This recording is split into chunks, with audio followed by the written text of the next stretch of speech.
বৈভব সূর্যবংশীর video games batting চলছেই। তিনি রক্ত মাংসের মানুষ নাকি এআই সৃষ্ট কোনো চরিত্র, আমাদেরকে ধন্দে ফেলে দেওয়াটাও তার চলছে। 15 বছর বয়সে এই বিস্ময় বালকের অবশ্য কোনো হেলদোল নেই। সেইটা তিনি পাড়ার ক্রিকেট খেলুন, বয়সভিত্তিক ক্রিকেট খেলুন, আইপিএল খেলুন, ভারত এ দলের হয়ে খেলুন, প্রবাবলি আজকে আনক্যাপড ক্রিকেটার হিসাবে সর্বশেষ যে ম্যাচটা খেললেন 15 বছর বয়সী সূর্যবংশী সেইখানটাতেও তার মতো করেই খেলেছেন। সেই বিধ্বংসী, সেই বিস্ফোরক, সেই খুনি, সেই আগ্রাসী, সেই ডাকাবুকো ব্যাটিংয়ে। আর সূর্যবংশী এমন ব্যাটিং করলে যেটা হয় আর কি, রেকর্ড বই তছনছ হয়ে যায়। আজকেও সেটা হলো। লিস্টে ক্রিকেটে দ্রুততম 50 রেকর্ড তিনি করলেন ভারত এ দলের হয়ে শ্রীলঙ্কা এ দলের বিপক্ষে ত্রিদেশীয় সিরিজের ফাইনালটাতে মাত্র 11 বলে।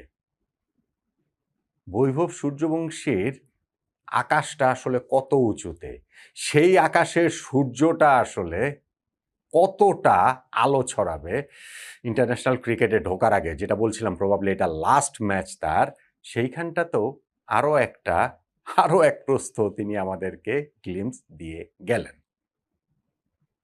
ত্রিদেশীয় সিরিজের এই ফাইনালটাতে সূর্যবংশীর ব্যাটিংয়ের হিসাবটা দেখান। প্রথমে তিনি নেমেই যেই বলগুলো ফেস করেছেন, প্রথম বলে 4, দ্বিতীয় বলে 4, তৃতীয় বলে 4, পরের 2টা বলে ছক্কা, অর্থাৎ প্রথম 5টা বলেই বাউন্ডারি। 6 নাম্বার বলটা তিনি ডট দিয়েছিলেন, একটু দয়া করেছিলেন শ্রীলঙ্কায় বোলারদের। তারপরে আবারও সেই আগের মুডে ছক্কা, 4, 4, ছক্কা, ছক্কা। অর্থাৎ প্রথম যে 11টা বল তিনি মুখোমুখি হয়েছেন তার মধ্যে একটা ডট বল, 5টা ছক্কা, 5টা 4, 50 হয়ে গেছে। 11 বলে 50 লিস্ট এ ক্রিকেটে 50 ওভারের ম্যাচ, কিন্তু এটা কিন্তু টি-20 ম্যাচ না। এই 50 ওভারের লিস্টে ক্রিকেট ইতিহাসে কেউ কখনো এত দ্রুততম 50 করতে পারেনি। শ্রীলঙ্কার বিরারতে আমি দেখছিলাম যে 12 বলে তার 50 দ্রুততম, কিন্তু বিবিসিতে খুব ইন্টারেস্টিং সেইখানটাতে আবার থিসারা পেরেরার 13 বলের 50টাকে বলা হচ্ছে যে লিস্টে ক্রিকেটের দ্রুততম ছিল। সেটা যাই হোক, বিরারতে কিংবা হচ্ছে গিয়ে পেরেরা, ভাই 11 বলে 2 জনের কারণে, এবং 11 বলে এই সূর্যবংশী 50 করেছেন যেইখানটাতে একটা তার ডট বল ছিল। ইনফ্যাক্ট লিস্টে ক্রিকেটে দ্রুততম সেঞ্চুরির রেকর্ডটাও তো তার প্রায় হয়েই গিয়েছিল। ওইটা অবশ্য হলে হতো যুগ্মভাবে জ্যাক ফ্রেজার ম্যাগার্ক, অস্ট্রেলিয়ার এই ব্যাটসম্যানের সঙ্গে, যিনি 29 বলে সেঞ্চুরি করেছিলেন। আজকে সূর্যবংশী 28 বলে 94 রানে পৌঁছে গিয়েছিলেন। হ্যাঁ, 50 করার পর অবশ্য তিনি 2টা লাইভ দিয়েছিলেন, কিন্তু তারপরে আবার সেই আগের ডিস্ট্রাকটিভ মুডে তিনি ফেরত আসলেন এবং 28 বলে যখন 94 রানে পৌঁছে গেলেন, ওই বলটাতে ছক্কা মারলেই 29 বলে সেঞ্চুরি। লিস্টে ক্রিকেটে জ্যাক ফ্রেজার ম্যাগার্কের সঙ্গে যৌথভাবে তিনি ওই রেকর্ডটাতে উঠতে পারতেন, নিজের নাম লেখাতে পারতেন, কিন্তু ওই বলটাতে তিনি কাভারের উপরে দিয়ে সরে জায়গা করে মারতে গিয়ে মিড অফে ক্যাচ দিয়ে আউট হয়ে গেলেন 29 বলে 94 রানের এক ইনিংসটা খেলে। ফলে লিস্টে ক্রিকেটে দ্রুততম সেঞ্চুরি রেকর্ডটা হয় না, কিন্তু লিস্টে ক্রিকেটে দ্রুততম 50 রেকর্ডটা এই সূর্যবংশীর ঠিকই হয়েছে। এবং সেইখানটাতে আমি 50 স্ট্যাটটা বলছিলাম যে 11 বলে 50, তার মধ্যে 5টা ছক্কা, 5টা 4, একটা মাত্র ডট বল। আপনি যদি পুরো ইনিংসটাও তার দেখেন 29 বলে এই 94 রানের, সেইখানটাতে তার ছক্কা 8টা, 4 10টা, একটা ডাবলস, 4টা সিঙ্গেলস এবং মাত্র 6টা ডট বল, মানে 6 নাম্বার বল ডট বলটাতে তিনি আউট হয়েছেন। তো এইরকম ইনিংস তিনি যে খেলছেন, এবং এইখানটাতে আরো একটা ব্যাপার বোঝা যায়, সেটা হচ্ছে কি যে বিগ অকেশনে রাইজ করার ক্ষেত্রে, যেটা আমরা দেখেছিলাম যে আন্ডার-19 ওয়ার্ল্ড কাপ ফাইনালটাতে লাস্ট, যেটা ইংল্যান্ডের বিপক্ষে ফেব্রুয়ারিতে, সেইখানটাতে কিন্তু তিনি 75 বলে 180 রানের একটা এরকম বিস্ফোরক বিধ্বংসী ইনিংস খেলেছিলেন। এবং এইবারও ফাইনালটাতে এই ত্রিদেশীয় সিরিজের এই আগের ম্যাচগুলো কিন্তু সূর্যবংশী খুব ভালো কাটেনি। আগের 4টা ম্যাচ মিলিয়ে তিনি 117 রান করেছেন। ইনফ্যাক্ট শ্রীলঙ্কা এই দলের বিপক্ষে যেই ম্যাচটা খেলেছিলেন, সুপার ওভারে গিয়ে ইন্ডিয়া হেরে গেল, এবং ওইটাতে হচ্ছে গিয়ে রং রিজনে তিনি সংবাদ শিরোনাম হয়েছিলেন, কেননা ওই সুপার ওভারে ভারত হেরে যাওয়ার পর শ্রীলঙ্কার ক্রিকেটারদের সঙ্গে সূর্যবংশীর কথা কাটাকাটি না, মানে ধাক্কাধাক্কি পর্যন্ত হয়েছিল, যেইটা 15 বছর বয়সে একজন কিশোরের তার যে ওই জায়গাটা থেকে একটুখানি অ্যালার্মিং বটেই। এবং ফাইনালটাতে তিনি আসলে কিভাবে বাউন্স ব্যাক করলেন তার ব্যাটিংয়ের মাধ্যমে।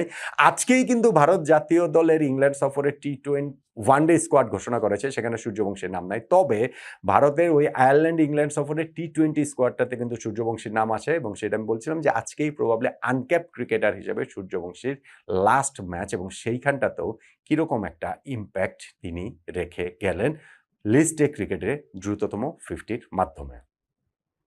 বৈভব সূর্যবংশীর আমি বলছিলাম যে পাড়ার ক্রিকেট ধরেন আমরা নাইবা জানলাম। কিন্তু ওই বয়সভিত্তিক দল আন্ডার-19 ওয়ার্ল্ড কাপ ফাইনালের কথা বললাম। ধরেন আইপিএল এই সিজনটা যে তিনি খেলেছেন রাজস্থান রয়্যালসের হয়ে, যেইখানটাতে তিনি ৭৭৬ রান করেছেন ২৩৭ স্ট্রাইক রেটে এবং প্লেয়ার অফ দ্য টুর্নামেন্ট, তারপরে হচ্ছে গিয়ে ওই ব্যাটসম্যানদের সর্বোচ্চ রানের হিসাবে যে অরেঞ্জ ক্যাপ, আরও কি ফাইনাল শেষে ৫টা পুরস্কার তিনি নিয়ে গিয়েছেন। তারপরেই তো ভারত জাতীয় দলে তিনি ডাক পেলেন ইংল্যান্ড, আয়ারল্যান্ড সফরে। ভারতের চিফ সিলেক্টর রাজিত আগারকার যেটা বলেছিলেন যে সূর্যবংশী নিজেই নিজেকে আসলে সিলেক্ট করে দিয়েছে ওই পারফরম্যান্সের পর। ফলে তার রাইজটা কিন্তু আসলে চলছে তো চলছেই এবং আজকের এই ১১ বলে যে 50 লিস্টে ক্রিকেটের দ্রুততম 50 সেইটা তার আরও একটা স্টেটমেন্ট হয়ে থাকলো ব্যাটিং সামর্থ্যের। ইন্টারন্যাশনাল ক্রিকেটের জন্যই সম্ভবত দ্রুততম ওই সেঞ্চুরির রেকর্ডটা একটু বাকি রেখেছেন।